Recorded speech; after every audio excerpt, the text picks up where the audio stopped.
As someone who plays lots of video games, but most of my friends don't, I often get asked if I should play one game, what game should that be? It's a pretty difficult question to answer because obviously I haven't played every game and I don't really know what they'd enjoy because they are yet to establish their taste in games. So I normally just suggest one of these games. Stardew Valley, Portal, Borderlands, Minecraft, or probably some other games I'm forgetting. I choose these games because they're incredibly popular, relatively new player friendly, and staples in their respective genres. I normally choose Stardew Valley though, it's one of those games with something for everyone. What games would you recommend to people completely new to gaming? I also get the question, what's your favorite game? There's an easy answer to that too, at the moment it's Super Auto Pets. But then there's the question, what's the best game you've ever played? This often throws me for a loop a bit, because this insinuates that my favorite game might not be the best game ever, which is always a little confusing. I mean, it happens with movies all the time. People say the movie wasn't perfect, but I really liked it. One of my favorite movies of all time is Game Night, but I can completely acknowledge that the movie isn't perfect. In fact, it's far from it. In saying this, I'm admitting that my taste isn't objective. Although I really love Game Night, there are better movies. But that saying insinuates that I am both aware of my own taste as well as the objective spectrum of films between good and bad. And here lies the problem. Can we identify the perfect game? Is there even a perfect game? So it's kind of an abstract concept. Perfection, I mean. There's two main interpretations of the word. One is that it is free from faults or defects. Another is that it is as good as it is possible to be. Kinda wordy, but I prefer the second. Even though people nitpick the finest games, they're still absolutely perfect in my eyes. Okay, so we've kind of proven that there can be a perfect game, simply because there has to be a best game, and by definition, that becomes the gold standard, the perfect game. But how can we identify these games? What I'll do is go through my personal criteria for judging a so-called perfect game and break down each rationale. First of all, it has to be fun. You might think, duh, but people seem to forget about this all the time. Bad gameplay cannot overcome good art and good IP. Bloons TD Battles 2 was a mid-game with super professional art and a renowned IP. Hate on me all you want, but it was 100% a pay-to-win game. Sure, you can climb the rankings yourself, but I don't have hours and hours to dedicate to repetitive gameplay with the same 4 towers. Granted, the game has improved a fair bit, but the first week saw more positive reviews than negative, and I can't believe that'd be the same for different art and different IP. Secondly, its art must cohere. Art in video games is one of those things where you can have art that might seem bad, but when it's put together, it can turn shabby looking art to a really cool, game-defining aesthetic. Probably the most recent example I can think of is Pizza Tower. I'm by no means suggesting that the art in this game is anything less than awesome. However, the MS Paint aesthetic has fallen short before. Used in the wrong hands, developers often create mismatched sprites, both in size and in color.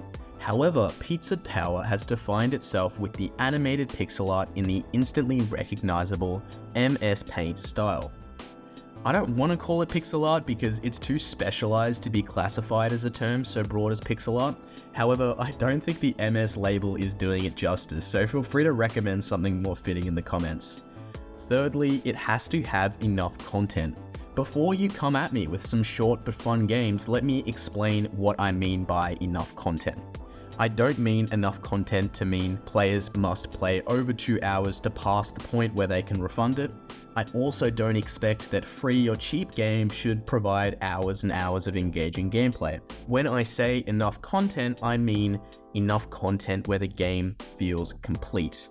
Early access games often fall victim to critiques for this very reason, because the game doesn't yet warrant its price tag or might not even be ready for a Steam release. If you're releasing a game as early access, it should still be able to justify its purchase, even if its story isn't complete or it doesn't have everything in the final product. No Man's Sky was a perfect example of this. It had tons of theoretical content, but not enough to actually justify its price tag and live up to its expectations. As an open world game, there's a certain amount of content that is expected, and that game just didn't have that on release. Fourth is that you should prefer to play that game over any other game in the genre. Keep in mind, a game can be good without being perfect. I definitely think that Repetendium is really good and has tons of potential, but I'd rather play Vampire Survivors or Nuclear Throne. I'm sure you also have your own game that just misses the mark and can't pull you away from your current favorite game. Skull didn't capture me like Dead Cells. I'd rather play Nuclear Throne over Enter the Gungeon any day. And sure, Sunset Overdrive was fun, but it's not topping GTA in a million years. Fifth and finally is that it needs to have a lasting impact. I don't mean a life-changing message or something like that. I mean some ineffable aspect that just keeps you coming back or following what the developer is doing next. I play lots of roguelikes, as you can probably tell by my examples, and this aspect is especially true for roguelikes, because a good roguelike will entice you from even the most punishing losses with this curiosity of what else the game has to offer. But my favorite games in other genres also managed to have lasting impacts on me. Celeste was the first platformer that gave me a consistent level of challenge, where I was surprised to go back onto earlier levels and discover my new talents. Cuphead provided me with brutal difficulty and an absolute rush of satisfaction that has become my frame of reference for all future boss fights in different games. Even Call of Duty, I know it gets its fair share of shit hanging, has the best FPS combat that can be strategic, fast-paced, and satisfying. So let's test out these 5 pillars of judgment for perfection, shall we? Let's start off with some established fan favorites. Portal 2. Is it fun? Duh. Does its art cohere? Yeah, I think so. Does it have enough content? Easy yes. Is there a game in the genre I'd rather play? Nope. Has it had a lasting impact? Pretty much the staple of first-person puzzles, so yeah, I'd say so. Cool. Perfect game. Terraria. Fun, sick art, tons of content, no other game I'd rather play. Sorry, Minecraft. Pretty much made a new genre of 2D survival craft. Another perfect game. Enter the Gungeon now, arguably the best bullet hell roguelike. Yeah, it's tons of fun. Awesome pixel art. So many guns. And wait a second. I'd rather play Nuclear Throne, I just said that. I mean, yeah, sure, it's got a lasting impact on the genre, but this is kind of awkward. Maybe my criteria wasn't as foolproof as I said it was. Let's go through it again. So, fun factor? I guess I don't really find visual novels very fun. Does that mean there's no perfect visual novel? Preferred game? So 2 games in the same genre can't be perfect? I stand by lasting impact, art cohesion, and enough content, but I'm not too sure about the others. So here are our problems. Let's try to kink them out and make something a bit more robust. Of course, people find different things fun. How about instead of a blanket statement like it has to be fun, we go with something like players of similar games will find this fun. Okay, I like that. Preferred game? Let's try many players of similar games will prefer this game. Okay, cool. Let's try this out with some new games. Vampire Survivors. Yes, players of similar games will find this fun. Coherent art, plenty of content, tons of people's favorite bullet heaven game, definitely a lasting impact. Enter the Gungeon again. Yes, players of similar games will find this fun. Great pixel art as said. Tons of content, lots of people's favorite bullet hell game, lasting impact. We could probably merge the fun and preferred lines, right? I think this is the favorite game of many players who play games in this genre is adequate to cover both.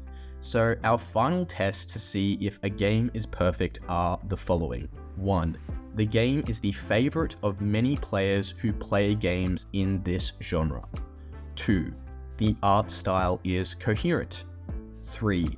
The game feels like a finished game with the amount of content to match. 4. The game has had some lasting impact in its players or genre. Keep in mind that this is the minimum criteria for a perfect game.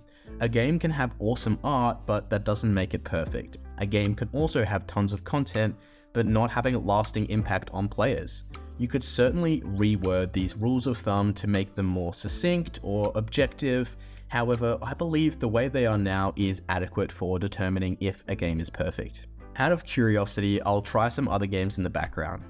If you enjoyed the video, please like and subscribe, and I'd absolutely love to hear your thoughts on my grading process in the comments. See you in the next one.